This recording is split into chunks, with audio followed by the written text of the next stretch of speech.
Important metric to use in measuring the health of a culture is how much unnecessary suffering does the culture take off the plate for its participants, for its co-creators.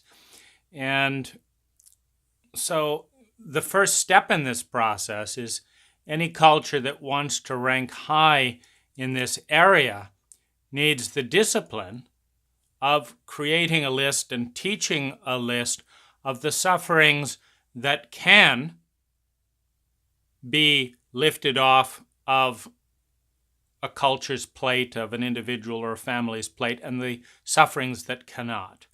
Now, we've gone about this rather vaguely. Life is suffering, or, it's the right to pursue happiness. But this sets up the high probability of confusion and failure if we don't understand what that is. And so, as a very small starting point, I wanted to list a few of the things that, to my mind, are necessary and unnecessary sufferings from my own experience. So, a necessary suffering is that all relationships will end. Now, if that's an ending by death, that's an ending. If that's an ending because we move away and there is no living relationship. If you're not engaging in a meaningful way, there's no relationship. The odd postcard is not a relationship. And so the relationship is dead. It will end. It can end by death. It can end, withering. It can end because someone betrayed. It can end because, for a whole host of reasons, but all relationships will end. What is not certain is that all relationships will end tragically and badly, or that any relationship needs to end tragically and badly. And so when we do things, for one of the things that I've done for years is when I begin a relationship with someone, a meaningful relationship, is talk about the terms upon which it can end well. Now, I'm not picking someone that I expect to cheat and do this and that and the other, and I don't cheat and lie to my partners. But one of the reasons for that is that I also have no interest in being in a relationship that is hurting me, or in someone else being in a relationship with me that is not good for them. And that's one of the best reasons to end a relationship, is this isn't good for me in this and this and this area. And there's a divergence between what you need and what I need. And so here's how we're going to end this well. You don't have to sleep with my best friend. You don't have to stop returning your calls. You engage the protocol, our agreement to end well along these lines. So what does ending well look like to you? And what does it look like to you? And can I do the kind of ending that works for you? In other words, if you take the time to spell out that what I'd really like is, to slowly transition out of romance into a close friendship and, see each other, for a period of time, and then after 6 months, maybe relax into, we have other lovers, etc., and that would be a really healing and beautiful ending for me. And the response is, well, theoretically I could do that, but that's so at odds with the way I do things, that's so at odds with the way I want to do things, that I'm not willing to do that. Well, is that not, in some cases, a good reason not to begin a relationship when there is a certainty that it will end? And most relationships, for example, end for reasons other than death.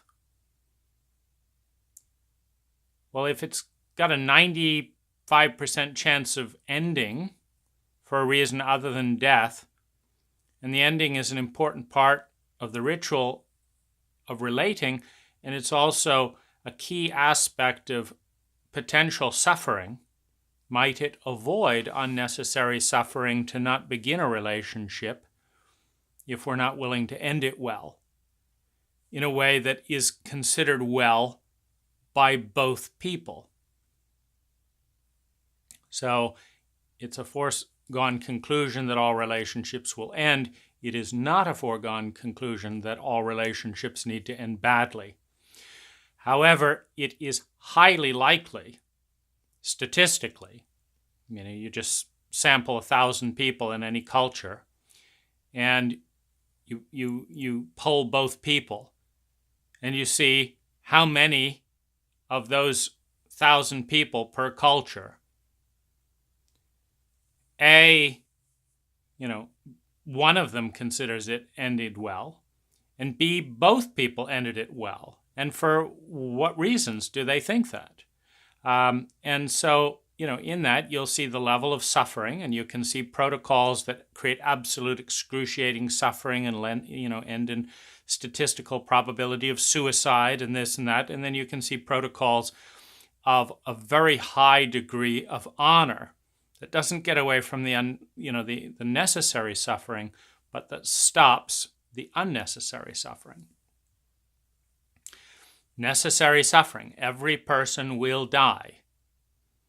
So what's the necessary suffering? It's not absolutely necessary or certain that every person who dies will suffer during their death. Some deaths are quite peaceful. The probability,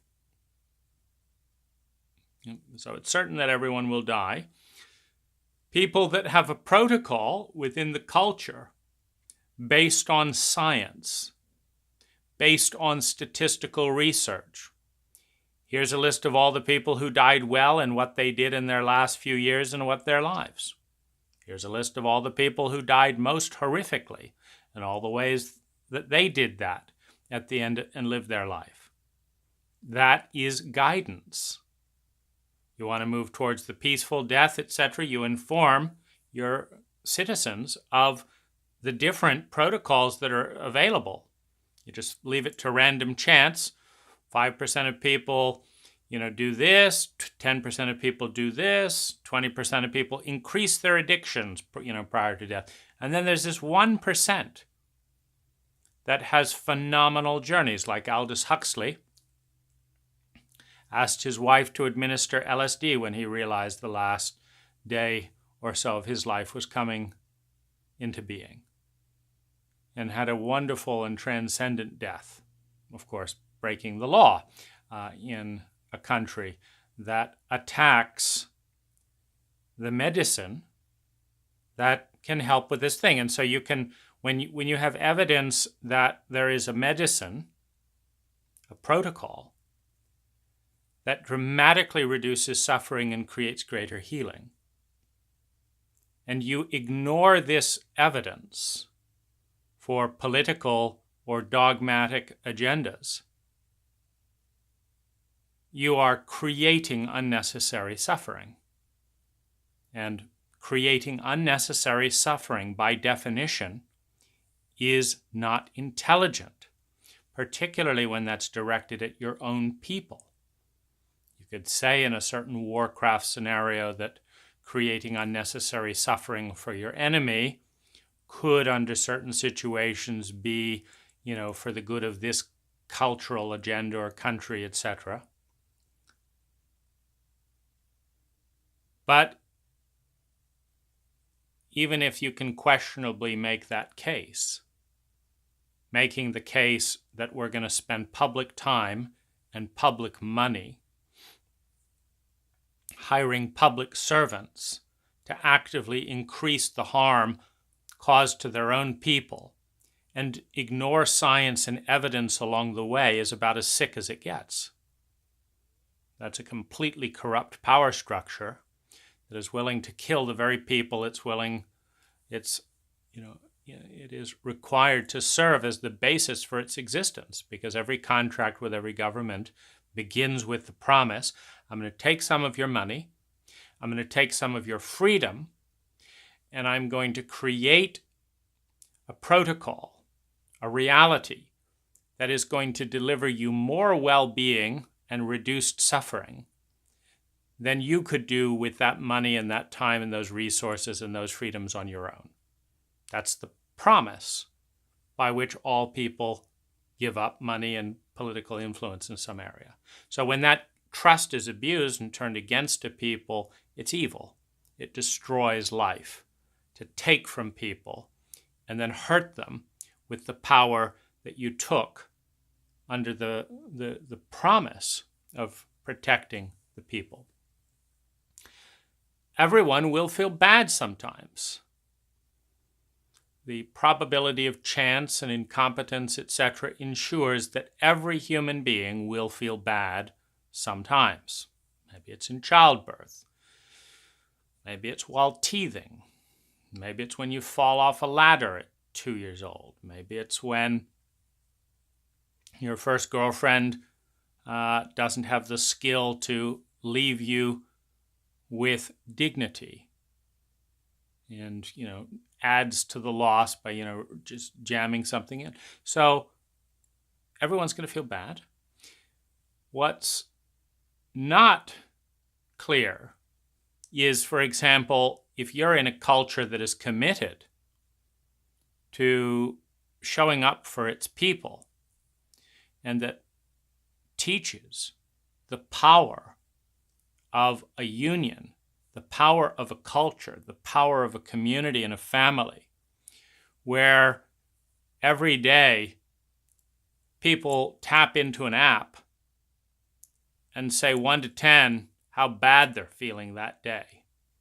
And that if anyone's feeling bad more than 4 or 5,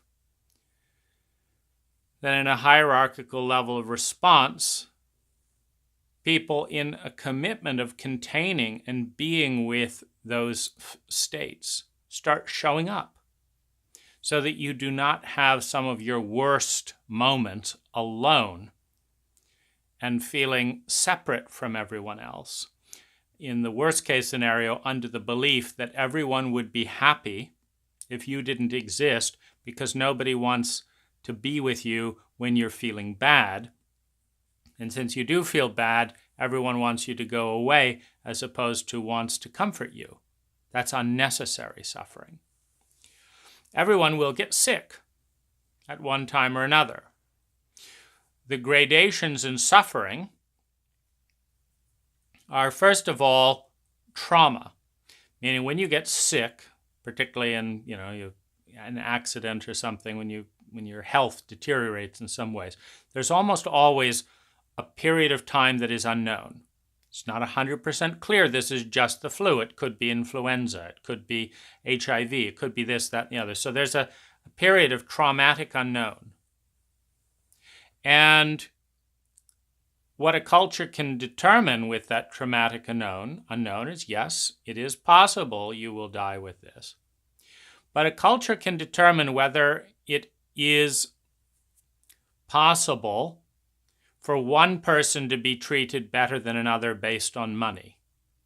This is, for example, one of the differentials between the hierarchy of money and the hierarchy of the human beings who create that money. There will be more well-being when you understand that the way that you and your illness are being treated is based on the science of the most rational and effective way to treat that illness. And it will go down with the perception that to the degree one has money, one will go, one's illness will be treated well.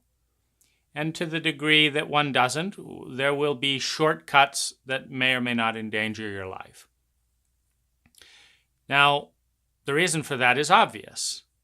There's less than, 5% of people who have enough money to cover all the possible contingencies for all, if this went wrong and that went wrong, and then you need to be transferred to this hospital and, and you get your $800,000 medical bill. There's a very small percentage of people for whom there is no uncertainty. And when you're sick and in trauma, the thing that you need more than anything else is certainty that everything is being done to your survival. As soon as you have that certainty, your traumatic response calms down. As soon as your traumatic response calms down, your health improves. As soon as your health improves, your trauma calms down even further. It's a healthy cycle. Now, if you've got even the smallest question in your mind, I wonder if I'd live if I was like that rich lady over there and not like me. And I wonder what that means. Does that mean that that person is more valuable than me? That their life is more important to me? Does it mean that because this person, worked in the stock market, from what I can tell on the news, possibly corruptly, does this mean that they're more valuable than me that's been, helping children in our community over the last 30 years? In a culture that doesn't pay for its childcare? These are stressful and painful questions, and they are unnecessary. Now, they're necessary in unhealthy cultures. They are not necessary in the optimum of healthy cultures. Everyone will fail. It's guaranteed. And the more you grow, risk, and innovate, the more you're going to fail. A healthy culture will teach the science and correlation of failure with success, failure and growth. And every time you risk, your courage to fail, your courage to succeed, your courage to try will be honored and blessed by a culture that understands that it grows to the extent that many, many, many people fail a lot and come up with winners from time to time. Nature doesn't shame a dandelion seed for sending out 1,000 seeds.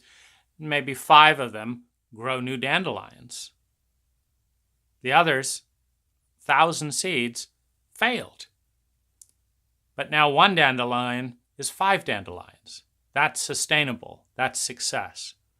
And the same is true with human beings. So we have some families and some cultures where every time someone fails, there is fanatical, obsessive attack and criticism and paralysis induced so that you feel like, I can't move without failing, and so I can't move because I don't want to fail and I don't want to be attacked. That's unnecessary suffering, and it's based on ignorance. And then there's other families and cultures that say, look, you're going to fail every day. I want you to go out and fail every day 10 times and tell me how you failed. And if you succeeded, tell me about that too. And these create the thousands of trials and the 5 successes, and the culture flourishes.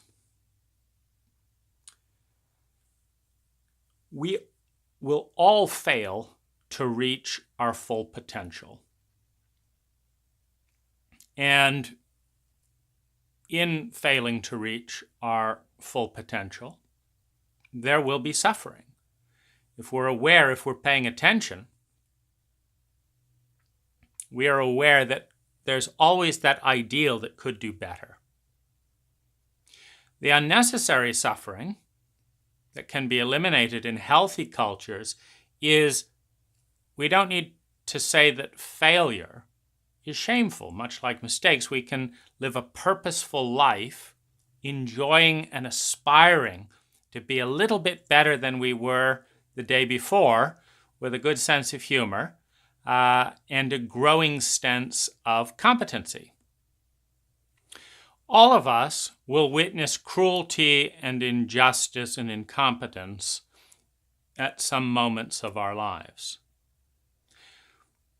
What we can do in healthy cultures is develop protocols that hold those responsible for the cruelty and injustice to make amends, and that make it safe to do so, so that we transform helplessness out of PTSD and trauma and into a sense of, kindness and correctness. So we don't need to give up, and we can learn to act to prevent some of it. Everyone will have moments when we don't want to carry the responsibility of our life, family, or work. This is guaranteed to come up from time to time. What we can eliminate as the vast amount of unnecessary suffering is we can engage in ways that are suited to our skills and our unique talents and gifts. And we can develop those gifts so that we are more and more competent, proud, and able to bring those to our community. And there are specific protocols that can do that. I note that I'm 43 years old, and no city that I've lived in, no community that I've lived in, no relationship that I've lived with, and no country that I've lived in, and no one that I've met in my entire life has ever given me a questionnaire that was designed to flush out my talent, spent time observing talents and talking with different people to make it very clear what my greatest talents were, number one.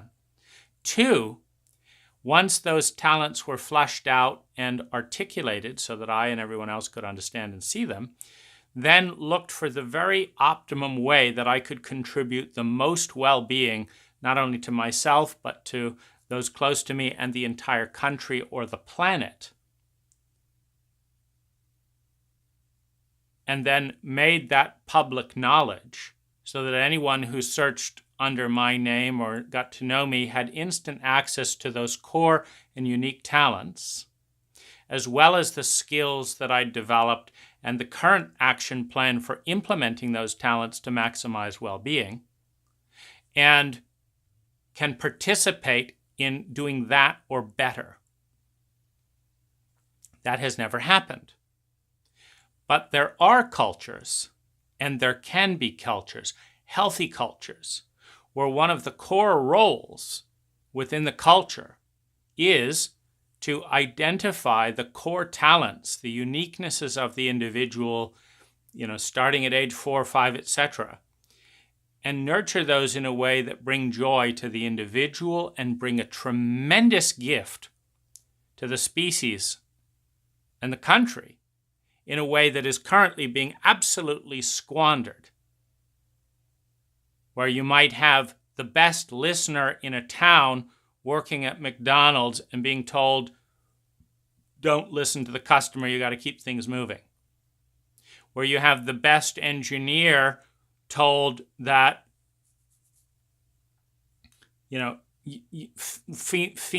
females don't do well in this kind of work. Where you have the best mathematician or artist told, there's no need for your talent around here, go flip the French fries. And that this is just normal, that we're not even the slightest bit mindful of the 1,000% probability field that opens up for us as a species and as a culture when we start doing that on even the most basic level. Everyone in my business is going to know what their core talent is. Everyone in my family is going to know what their core talents are, what their gifts are.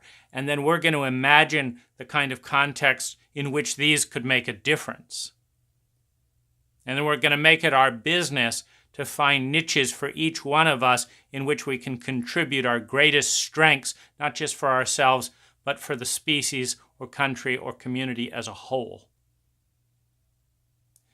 A healthy culture recognizes the very best parts of people and maximizes the probability that those best parts can bless and touch the entire world.